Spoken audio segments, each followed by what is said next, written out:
Qualification of ACCA, उनको केवल IFRS since it is just now ma'am said कि अगर IFRS नहीं आते कुछ नहीं आते। तो जो अकाउंटिंग एरिया में है और जिनको अपना नॉलेज IFRS में इंक्रीज करना, उनके लिए अलग से IFRS कोर्स है। I have prepared some slides about that. और those who are professionally qualified, they know that KPMG, Deloitte, E&Y regularly conduct seminars and for their staff, for general purpose, for awareness of IFRS। उसके अंदर क्या है, there are 2 days, 3 days program। even professionals who are doing service, they are joining those programs। they are doing अपना CA institute में भी IFRS का course होता है। those who are qualified, they know that there is a fees of around 30,000, in that you will get CPA or credit also। those who are qualified, they know that IFRS course is conducted everywhere, and since they got the certification of conducting IFRS examinations or giving certificate first 1996, so they are the premier institute in giving IFRS certification।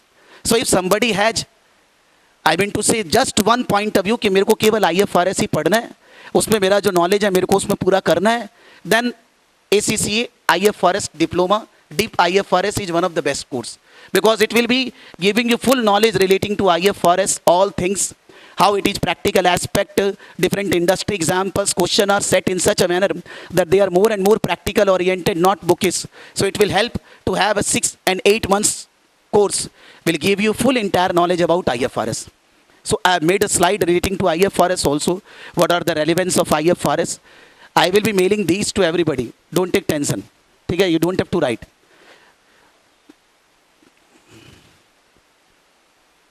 We will be starting our batches for IFRS in the month of August only। so if anybody interested or any query, you can always contact with us। that is, in ACCA, what is exemption, what is fees? in IFRS, the institute fees is 223 GBP, which if we convert will be coming around 20,000, and if somebody is doing self-study, its cost is 20,000 only। if somebody will be taking the classes, then the tuition fees will be extra। that about IFRS, we will be starting our batches for June term, not for December। it will be 1 day in a week class only on Sunday, that 3-hour class, so that we will be studying 6 to 8 months full focused IFRS। maybe Ind AS is not relevant there, but I have decided that I will be teaching Ind AS also, because in India Ind AS relevance is also there। so एक student जो India से IFRS पढ़ रहे हैं, उसको मन में जानने का इच्छा होगा कि इंड AS में क्या डिफरेंस है, कहाँ पर वो डिफरेंस एप्लीकेबल होता है।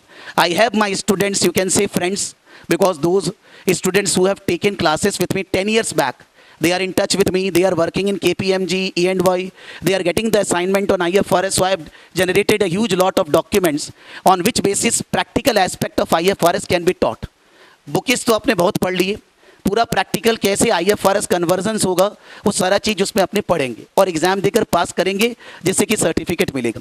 सो if you have for the time being any question relating to ACCA एग्जाम्सन, फीस कंपैरिजन ही बोल रहा हूँ अभी कि IFRS बढ़िया है कि ACCA बढ़िया है कि CMA बढ़िया है, सीमा वो बाद में आ रहे हैं। लेकिन उसके अलावा आपको ACCA IFRS में कुछ भी पूछना है, कुछ आपको लगता है तो आप पूछ सकते हैं, प्लीज़ फास्ट। ACCA करने का, अगर ACCA करेंगे तो आप वो 5 पेपर करेंगे तो आपको ACCA क्वालिफिकेशन मिलेगा, जो आपको 45 कंट्रीज में साइनिंग अथॉरिटी देगा पूरे यूरोप में। IFRS करने से साइनिंग अथॉरिटी नहीं मिल रहा है। You are increasing your knowledge but you are not getting that signing authority. So comparison नहीं है दोनों में। So for that I said that if you have inclination कि मेरे को केवल IFRS का ही नॉलेज चाहिए, मेरे को उतना सर्टिफिकेशन, मेरे को लगता है एक्चुअली काम डिग्री का नहीं है, काम नॉलेज का है। पढ़ते वक्त जितना दिमाग लगाएंगे, जितना सोचेंगे कि इसका कैसे एप्लीकेशन होगा, तभी काम आएगा, चाहे 50 डिग्री हो जाए। इसलिए दैट डिपेंड्स कि मेरे को साइनिंग अथॉरिटी चाहिए है कि मेरे को केवल IFRS का नॉलेज चाहिए। लेकिन IFRS करने से ACCA सर्टिफिकेशन नहीं मिलेगा। ठीक है, any question? Signing authority ACCA का इंडिया में नहीं है, आगे पता नहीं, आगे आई डोंट नो। ठीक है, सीमा के लिए एग्जाम्शन है, लेकिन एक बार एग्जाम्शन सीमा के लिए क्या है, CMA क्या है, जब वहां बोलेंगे तब इसके बारे में बात करें केवल। Any question? Only Sunday 3 hours। ACCA P1 से P5 क्लासेस भी always beyond office hours, never in office hour. It will be starting within this week only, मतलब within 10th of August। एक बार last में अपने for P1, P2, P3 सभी चालू होंगे। For which term, माने we will not be giving exam on September, that's sure. We will be giving first exam on December, then the 4 papers in next year. So 5 papers we will be completing by 2017, that's guarantee. So if you study say 2.5 hours, I am giving the guarantee you will be ACCA qualified in 2017। केवल आपको मेरे को regularly 1.5-2 घंटा पढ़ना है, चाहे आप कुछ भी कर रहे हैं पढ़ना पड़ेगा। If you study 1.5 hours 2 hours you will get qualified, not like CA कि कोई गारंटी नहीं है। For ACCA I am giving guarantee कि मेरे को पता है कि ये पढ़ना है, इस तरह से जाना है, ऐसे पास होएंगे, ये मालूम है। तो आप अगर साथ में हेल्प करोगे I will make you pass. Anything? हाँ, इन पूरे वर्ल्ड में सीमा का पास परसेंटेज 40 to 50 है, हमारे यहाँ मोर देन 80 है।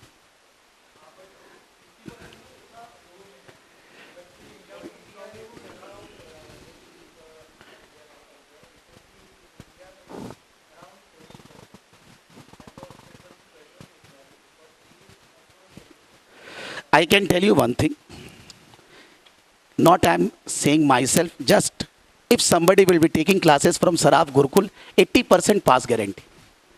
10 जन पढ़ेंगे 8 जन पास होंगे, 2 मत बनना वो वाला, उतना हम बोल सकते हैं। Now that 2 persons I cannot give guarantee 100 to 100, but मैं जो बोलूँगा आपको करना है, आपको पढ़ना है, होमवर्क करना है, चाहे कितना भी काम हो।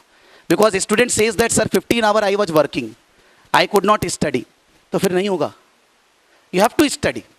आप 1.5-2 घंटा पढ़ोगे, उतना समय मिलता है यार, फैमिली से अलग बैठ के एक रूम बंद करके पढ़ना है 1.5-2 घंटा बस मन से।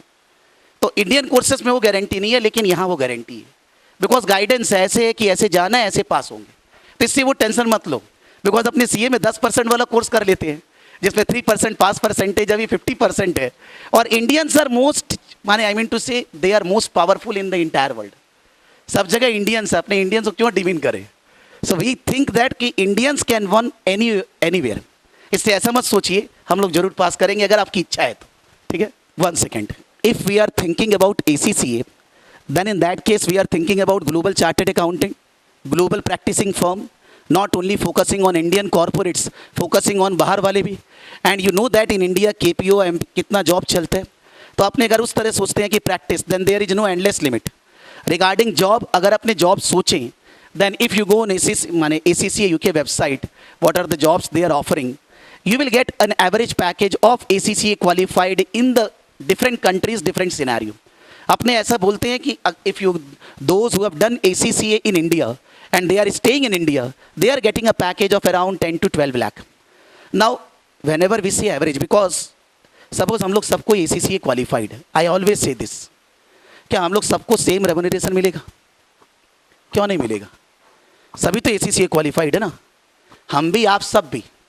सो why we should not be getting all equal remuneration? Why? सोचो एक बार, this think about it in deep, then you will realize that एक क्वालिफिकेशन आपको वो एज दे रहा है कि whenever it is required you are qualified, but at the same time you have to prove yourself, because I was asking Tapajyoti ki when anybody comes and you take interview, then if he don't say about his salary, कि मान लो Tapajyoti is asking for Capgemini hiring कि भाई what remuneration you are expecting, आपने भी बोला था मेरे को कि सर मेरे को पूछेंगे तो मैं कितना रेम्यूनरेशन बोलूँगा, तो मैंने बोला कि if student don't say about the remuneration तो क्या आप लोग हायर करते हैं कि नहीं?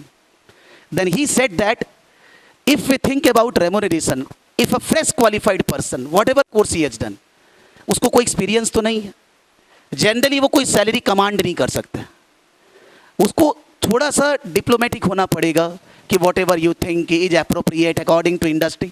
लेकिन आपने 7-8 साल 10 साल काम कर लिया, कीर्ति 10 साल काम कर लिए, अब वो दूसरी जगह जाएगी तो क्या बोलेगी? I was getting 6 lakh 10 lakh 12 lakh. क्या बोलना चाह रहे हैं कि मेरे को 10 लाख मिलता है, आगे कम नहीं लेंगे हम? इनडायरेक्टली तो यही बोल रहे हैं ना। लेकिन if you are a fresh qualified going for first job, how can you command salary? Not that you will be given 10,000 per month, I am not saying that, but at the same time you can not command salary. So commanding salary तब आएगा जब 3-4 साल बीत जाएगा, और शुरू का job मिलने में तकलीफ होती है। First job you think different opportunities, बहुत सारी प्रॉब्लम होती है। लेकिन if you have done a proper good qualification which is globally recognised, will get the opportunities definitely. इतना मन में भरोसा रखना पड़ेगा, मेरे को ऐसा लगता है। एनीथिंग किसमें, एसीसी और आई diploma IFRS, certificate in IFRS बहुत बेस लेवल पे IFRS बताते हैं, उतना एक CA को मालूम है, और डिप्लोमा इन IFRS वो चीज़ बताएंगे जो आपको नहीं मालूम है।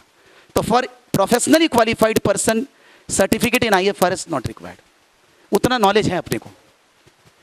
We are not teaching certificate IFRS, we will be teaching only diploma IFRS। किसमें, इसमें भी माने ACCA का डिग्री पाने के लिए, मेंबरशिप पाने के लिए you have to show 3 years articleship, which 3 years articleship, जो कि मैम और सर लोगों ने बताया कि आप अगर CA का आर्टिकलशिप किए उसमें भी बहुत सारे काउंट होएगी,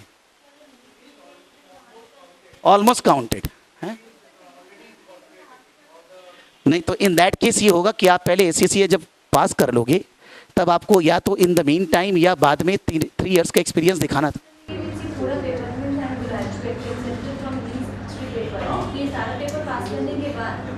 You can, since you are a graduate, you can join the job now, and that can be shown as an experience. It is not that you have to, माने parallel both the things can be done.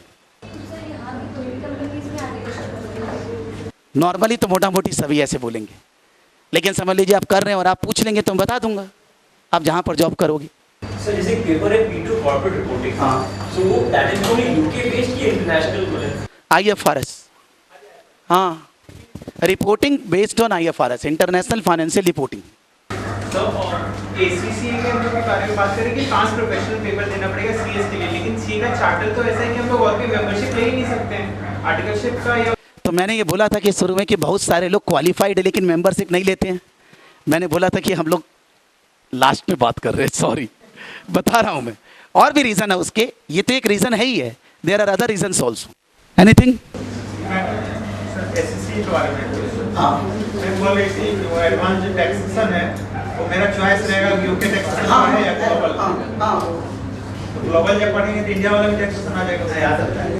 Global अगर आएगा तो India के सारा ही आएंगे, लेकिन उसके अंदर लॉज इंडिया का नहीं रहेगा जनरली, वो जनरली सारी चीज़ें बताएंगे। अपने यहाँ पर एक बार ACC को विराम देते हैं। अपने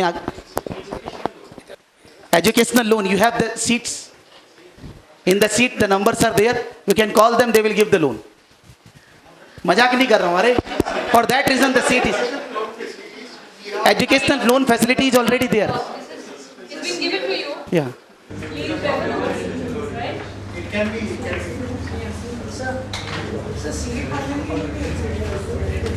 CA इंटर होने से पूरा 9 पेपर एग्जामिशन नहीं है, क्योंकि CA फाइनल मतलब क्या, इंटर क्वालिफाइड है, तो अपने को 3 पेपर F1 F2 F3 तो मिल ही रहे, साथ में 2 और है, मेरे को एग्जैक्टली नहीं ध्यान है, F5 और F8 शायद, ऑडिटिंग एंड, हाँ IPCC क्लियर है,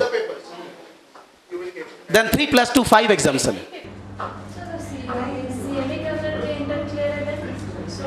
एक्स्ट्रा नहीं है।